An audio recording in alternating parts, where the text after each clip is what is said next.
히브리서 13장 18절에서 25절입니다.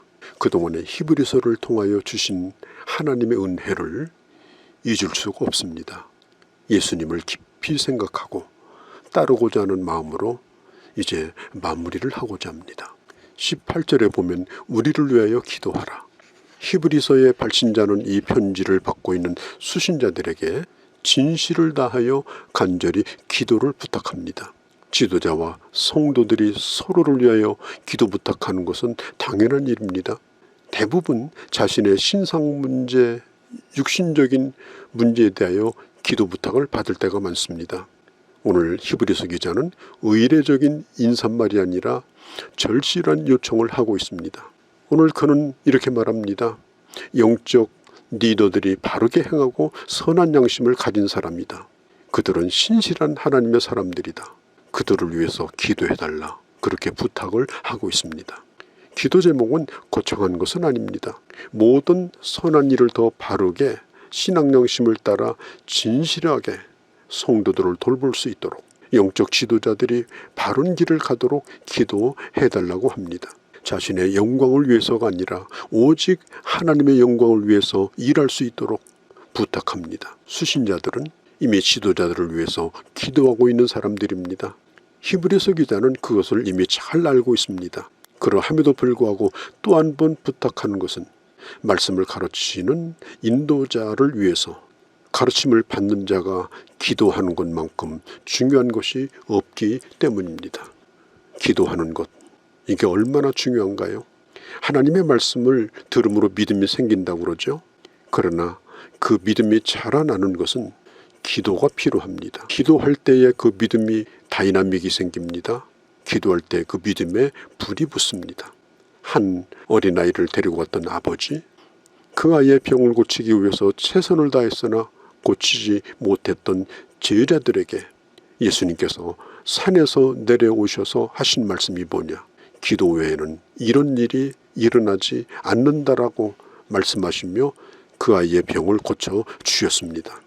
하나님의 역사 이면에는 언제나 기도가 있습니다. 모든 시대에 일어났던 부흥운동, 한 교회에 일어났던 부흥의 시기는 거기에 소속되어 있는 공동체가 함께 기도하고 기도하는 사람이 많아질 때 일어났던 일들입니다. 특히 복음을 전하는 전도자들을 위해서 기도하십시오. 로마서 15장 30절에 너희의 기도에 나와 힘을 같이하여 나를 위해서 하나님께 빌어달라고 요청합니다. 사도 바울은 능력 있는 전도자입니다. 그는 탁월한 하나님의 사람입니다. 어쩌면 평범한 성도들의 기도가 필요하지 않은 사람처럼 보일 수도 있습니다.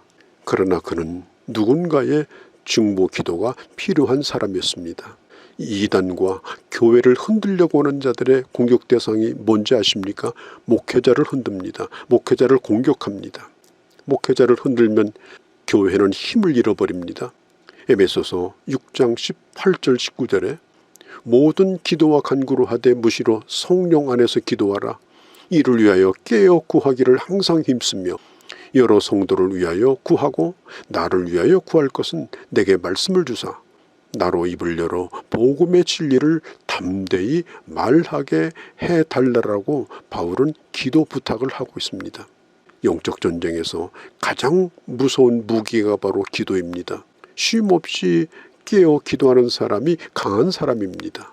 바울은 복음의 진리를 담대히 말할 수 있게 해달라고 에베소 교인들에게 기도 부탁을 합니다. 말씀 사역을 하는 사람에게 있어서 이 기도는 절실합니다. 하나님의 도우심과 성령의 강력한 도움이 아니고서는 하나님의 말씀을 영역 있게 전할 수가 없습니다. 여러분 기억하십시오. 하루에 한 번쯤은 적어도 여러분들을 인도하는 목회자를 위하여 기도하십시오. 복음을 전하는 자를 돕는다면 주님께서 말씀하신 대로 선지자의 상급에 의인의 상급에 참여하게 될 것입니다. 오늘 히브리서 발신자는 편지를 받고 있는 성도들에게 빨리 가고 싶으나 갈 수 없어서 답답한 시간을 보내고 있습니다. 19절에 보면 내가 더 속히 너희에게 돌아가기를 위하여 너희가 기도하기를 더욱 힘쓰기를 원한다라고 말하죠. 하나님의 은혜를 만나서 나누고 싶은데 자꾸 꼬여만 갑니다. 일이 될 것 같은데 자꾸 일이 안 됩니다. 막힌 것을 뚫는 것은 기도가 있어야 합니다. 빨리 만날 수 있도록 기도해달라고 부탁합니다. 예수 그리스도는 우리의 크신 목자입니다. 목자는 양을 돌보는 사람이죠. 예수께서는 선한 목자가 되셔서 자기 자신의 생명을 양떼를 위해서 주셨습니다. 곧 십자가에 달려 죽으심으로 3일 만에 다시 살아나셨습니다.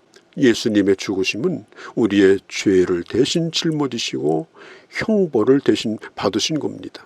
우리를 의롭다고 하기 위해서 3일 만에 다시 살아나셨습니다. 예수께서는 부활하심으로 죽은 자와 산 자의 주가 되셨습니다.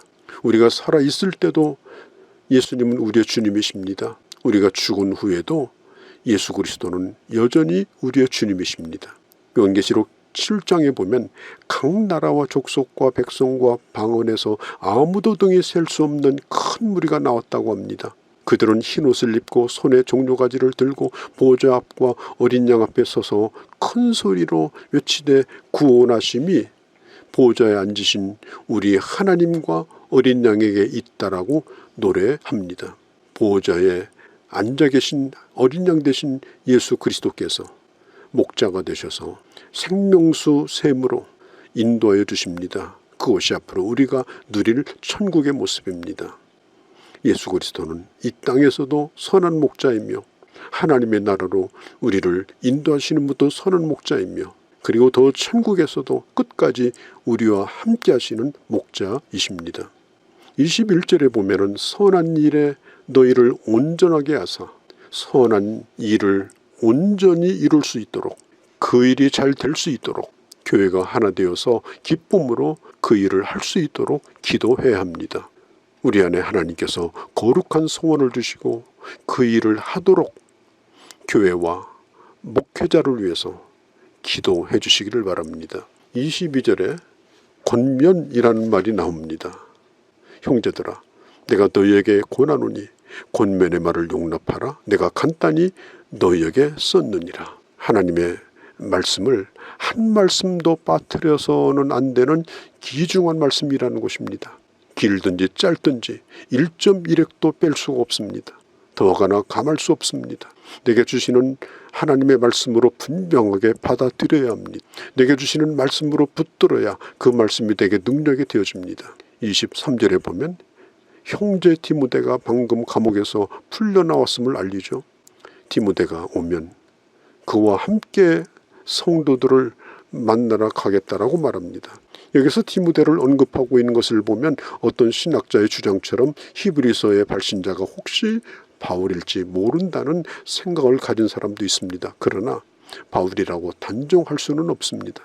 그의 이름이 언급되지 않습니다. 바울이 아닐지라도 바울과 디모데를 잘 알고 있는 사람 가운데 하나일 것입니다. 그가 돌아가기를 원하고 있는 것을 보면 그는 공동체의 지도자였던 걸 알 수가 있죠. 다시 그들에게 돌아가기를 간절히 원하고 있습니다. 그래서 기도를 부탁합니다. 마지막으로 끝을 맺고 있습니다. 수신자들은 그들과 함께하고 있는 인도자들과 성도들에게 문안을 합니다. 하나님의 은혜가 함께 하시기를 기원하고 끝을 맺습니다. 발신자와 함께하고 있는 동역자들, 편지를 받고 있는 성도들은 예수 그리스도 안에서 연결이 되어지고 네트워크를 이루고 그리고 마지막 인사를 합니다.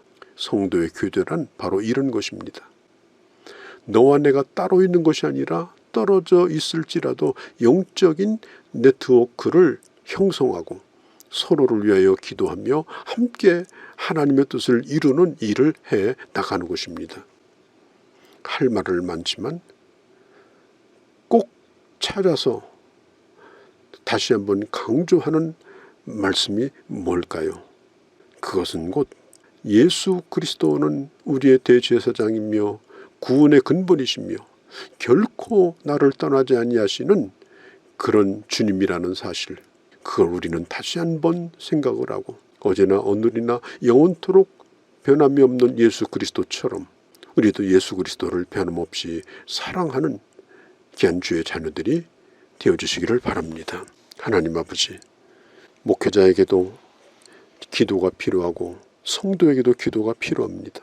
서로가 서로를 위하여 기도하며 또 기도로 소통하며 하나님께서 주시는 그 힘을 공급받으며 하나님의 공동체를 아름답게 세워가는 저희가 되게 하여 주시옵소서.